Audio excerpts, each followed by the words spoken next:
Hello दोस्तों, स्वागत है आपका एक और नए लेक्चर में। ये लेक्चर है ज्योग्राफी के चैप्टर नंबर 2 के ऊपर, जिसका नाम है forest and wild life resources. इस लेक्चर में हम देखेंगे कैसे हम अपनी अर्थ को मल्टीपल ऑर्गेनिज्म के साथ शेयर करते हैं। इन ऑर्गेनिज्म में माइक्रो ऑर्गेनिज्म, प्लांट्स, एनिमल्स और ह्यूमन डाइवर्सिटीज। इन सभी ऑर्गेनिज्म के साथ मिलकर हम एक कॉम्प्लेक्स सिस्टम को तैयार करते हैं, जिसमें हर एक फैक्टर का अपना एक रोल होता है और सभी फैक्टर आपस में एक दूसरे से इंटरलिंक्ड होते हैं। तो अब आपके मन में क्वेश्चन, फैक्टर्स का मतलब वही चीजें होती है जिनसे कि इकोलॉजिकल सिस्टम पूरा तो फैक्टर्स दो टाइप के होते हैं। First one is biotic factor and second one is abiotic factor. Biotic factor जिनमें लाइफ होती है, जो अपनी लाइफ को सर्वाइव करते हैं, और अबायोटिक फैक्टर्स जिसमें लाइफ नहीं होती पर वो लाइफ के एग्जिस्टेंस के लिए जरूरी होते हैं। बायोटिक फैक्टर्स के एग्जाम्पल हो सकते हैं जैसे प्लांट्स, एनिमल्स, जबकि अबायोटिक फैक्टर में आ जाता है एयर, वाटर, मिनरल्स, ये सब चीज़ें। तो इस चैप्टर का पहला कंसेप्ट है flora and fauna in India. Flora शब्द का मतलब होता है सारा का सारा प्लांट किंगडम, और जबकि फना का मतलब होता है सारा का सारा एनिमल किंगडम। फ्लोरा में हर एक टाइप और हर एक कैटेगरी का प्लांट इंक्लूडेड होता है। सेम तरीके से फना में हर एक टाइप का एनिमल भी इंक्लूडेड होता है। तो ह्यूमन अपने बेनिफिट के लिए इन्हीं डाइवर्सिटी के एलिमेंट को यूज करते जाना है, जैसे प्लांट को काट कर सोसाइटी, फैक्ट्रीज, इन सब को बिल्ड करना है, जिससे कहीं ना कहीं इंडिया वर्ल्ड की सबसे वास्ट डाइवर्सिटी में आता है। एक डाइवर्सिटी के अंदर फ्लोरा एंड फना दोनों ही आपस में इंटीग्रेट होकर एक सिस्टम को कंप्राइज करते हैं, जिसको हम डाइवर्सिटी के नाम से जानते हैं। तो इस प्रॉब्लम को देखते हुए हमें नेचुरल रिसोर्स को बचाना होगा। इसी से आता है हमारा next topic, conservation of forest and wild life in India.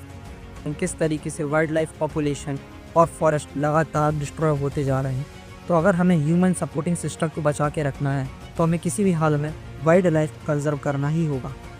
Life support system को बचाना यानी कि एयर, वाटर, प्लांट, फ्लोरा, फना, सारा का सारा किंगडम को बचाना, जिससे कि हमारी लाइफ कहीं ना कहीं बची रहे और हमारे सारे एसेंशियल एलिमेंट्स को टाइम पर टाइम मिलते रहे। तो इन सभी बातों को ध्यान में रखते हुए आप ये समझ ही गए होंगे कि वाइल्ड लाइफ कंजर्वेशन क्यों जरूरी है।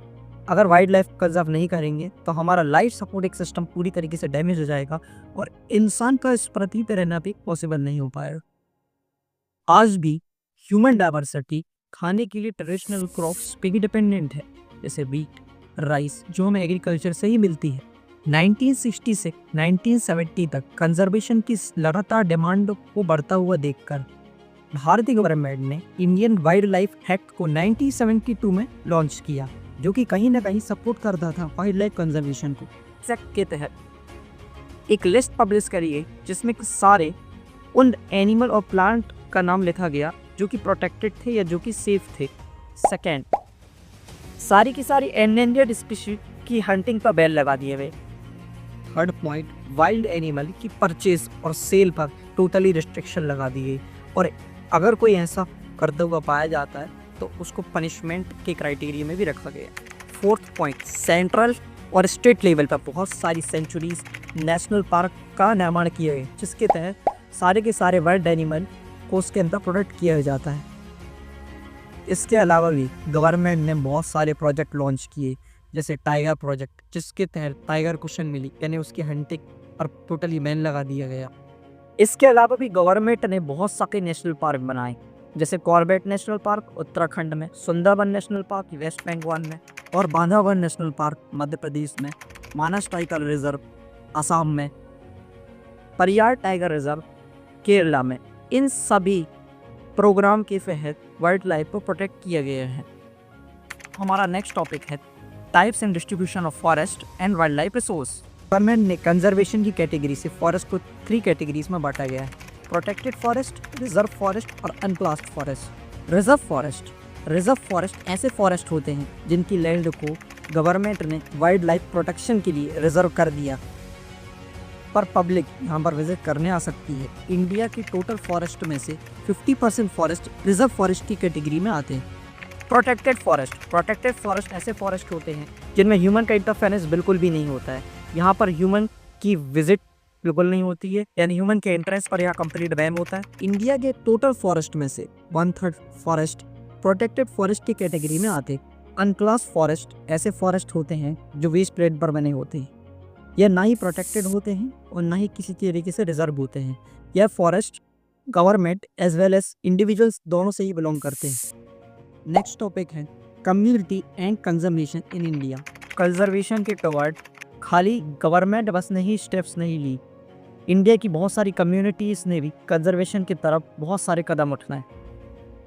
इंडिया में कम्युनिटी कंजर्वेशन का एक बहुत बड़ा एग्जाम्पल है सारिका टाइगर रिजर्व। यहाँ पर माइनर्स इस रिजर्व को काटने के लिए आ रहे थे, पर यहाँ के लोकल ग्रुप्स ने इनके खिलाफ प्रोटेस्ट किया और सारिका टाइगर रिजर्व को कम्प्लीटली बचाए। कम्युनिटी कंजर्वेशन की सबसे बड़ी मिसाल थी चिपकू मूवमेंट, जो कि 26 मार्च 1974 में उत्तराखंड में हुआ।